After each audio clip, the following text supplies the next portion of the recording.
जय श्री श्याम। नमस्कार दोस्तों। श्रीमद् भगवद गीता प्रथम अध्याय श्लोक 1। संस्कृत श्लोक। धृतराष्ट्र उवाच धर्मक्षेत्रे कुरुक्षेत्रे संवेता युयुत्सवः मामकाः पांडवाश्चैव किम कुर्वत संजय। इस श्लोक में अंधे राजा धृतराष्ट्र संजय से पूछते हैं कि धर्मभूमि कुरुक्षेत्र में युद्ध के लिए एकत्र हुए कौरव और पांडव क्या कर रहे हैं। यह प्रश्न केवल युद्ध की स्थिति जानने के लिए नहीं है, बल्कि धृतराष्ट्र के मन में अपने पुत्रों के प्रति मोह और चिंता भी प्रकट होती है। वे जानते हैं कि कुरुक्षेत्र धर्म का क्षेत्र है, इसलिए उन्हें आशंका है कि धर्म की भूमि पर पांडवों का पक्ष अधिक मजबूत हो सकता है। श्लोक 2। संस्कृत श्लोक। संजय उवाच दृष्ट्वा तु पांडवानीकं व्यूरन् दुर्योधनस्तदा आचार्यमुपसंगमे राजा वचनमब्रवीत।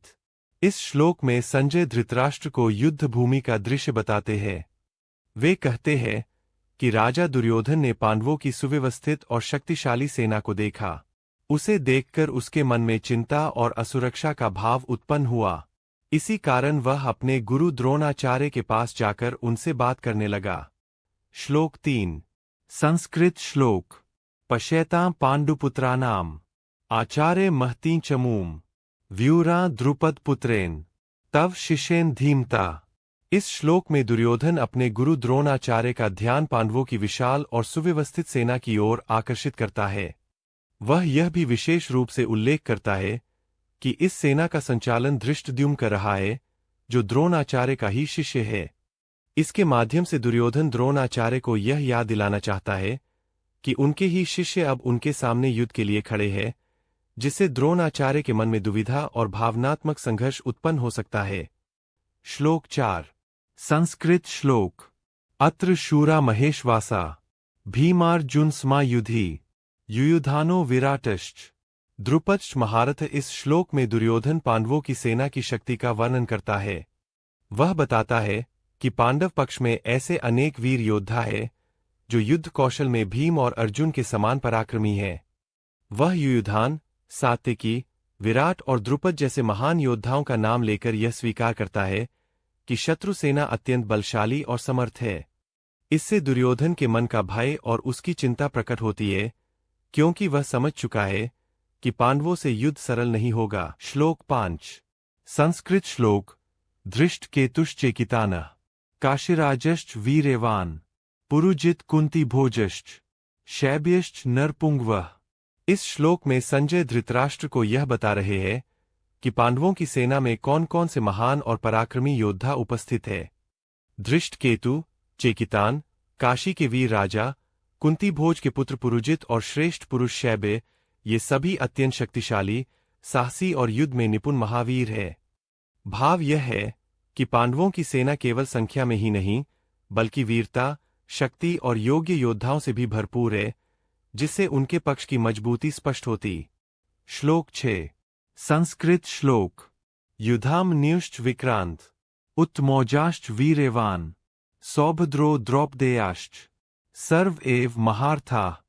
इस श्लोक में संजय धृतराष्ट्र को यह बता रहे हैं कि पांडवों की ओर से युद्ध के लिए अनेक महान, साहसी और अत्यंत पराक्रमी योद्धा उपस्थित है।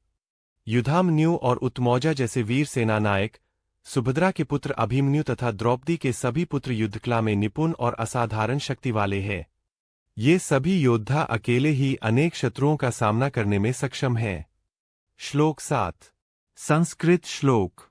अस्माकं तु विशिष्टाये तान्निबोध द्विजोत्तम नायका मम सैन्यस्य संज्ञार्थं तान् ब्रवीमि ते। श्लोक में दुर्योधन द्रोणाचार्य से विनम्रता के साथ कहता है कि अब वह अपनी ओर की सेना के उन प्रमुख और विशिष्ट योद्धाओं का परिचय देना चाहता है जो उसके पक्ष की शक्ति और नेतृत्व का आधार है। वह यह स्पष्ट करता है कि ये सभी उसके सैन्य नायक हैं और इन्हें जानना युद्ध की स्थिति को समझने के लिए आवश्यक है। श्लोक 8। संस्कृत श्लोक। भवान् भीष्मश्च कर्णश्च कृपश्च समितिञ्जयः अश्वत्थामा विकर्णश्च सौमदत्तिस्तथैव श्रीमद्भगवद्गीता प्रथम अध्याय श्लोक 8। भावार्थ। इस श्लोक में दुर्योधन अपने गुरु द्रोणाचार्य को अपने पक्ष के प्रमुख योद्धाओं के बारे में बता रहा है। वह कहता है कि आप स्वयं, द्रोणाचार्य, भीष्म पितामह, कर्ण, युद्ध में सदा विजयी रहने वाले कृपाचार्य, अश्वत्थामा, विकर्ण और सोमदत्त के पुत्र भूरिश्रवा, ये सभी हमारे पक्ष के महान, अनुभवी और पराक्रमी योद्धा है। भाव यह है कि दुर्योधन अपने पक्ष की शक्ति और आत्मविश्वास को दिखाना चाहता है तथा गुरु द्रोणाचार्य को यह विश्वास दिलाना चाहता है कि कौरव सेना भी अत्यंत बलशाली और समर्थ योद्धाओं से आए। श्लोक 9। संस्कृत श्लोक। अन्ये च बहवः शूरा मदर्थे त्यक्त जीविता नाना शस्त्र प्रहरना। सर्वे युद्ध विशारदा। इस श्लोक में दुर्योधन अपने गुरु द्रोणाचार्य के सामने अपने पक्ष की शक्ति को और अधिक बढ़ा चढ़ाकर प्रस्तुत करता है। वह कहता है कि हमारे पक्ष में ऐसे अनेक वीर योद्धा है जो मेरे लिए अपने प्राण तक त्यागने को तैयार है। वे सभी तरह के शस्त्रों से लैस है और युद्ध की हर विधा में निपुण है। भाव यह है कि दुर्योधन अपने सैनिकों की संख्या, निष्ठा और युद्ध कौशल का उल्लेख करके अपने पक्ष को अत्यंत शक्तिशाली सिद्ध करना चाहता है और गुरु को आश्वस्त करना चाहता है कि विजय निश्चित है। श्लोक 10। संस्कृत श्लोक। अपर्याप्तम तदस्माकं बलं भीष्माभिरक्षितम् पर्याप्तं त्विदमेतेषां बलं भीमाभिरक्षितम्। इस श्लोक में दुर्योधन कौरव और पांडव दोनों सेनाओं की स्थिति की तुलना करता है। वह कहता है कि भीष्म पितामह जैसे महान योद्धा द्वारा संरक्षित होने पर भी हमारी कौरव सेना उसे पर्याप्त नहीं लगती, जबकि भीम जैसे पराक्रमी योद्धा द्वारा संरक्षित पांडवों की सेना उसे पूरी तरह सक्षम और मजबूत प्रतीत होती है। भाव यह है कि बाहर से आत्मविश्वास दिखाने के बावजूद दुर्योधन के मन में पांडवों की शक्ति को लेकर भय और संदेह छिपा हुआ है। उसके शब्द उसके आंतरिक असंतोष और असुरक्षा को प्रकट करते हैं। ये था गीता का 1 से 10वां श्लोक। आगे का 10वां श्लोक अगले वीडियो में।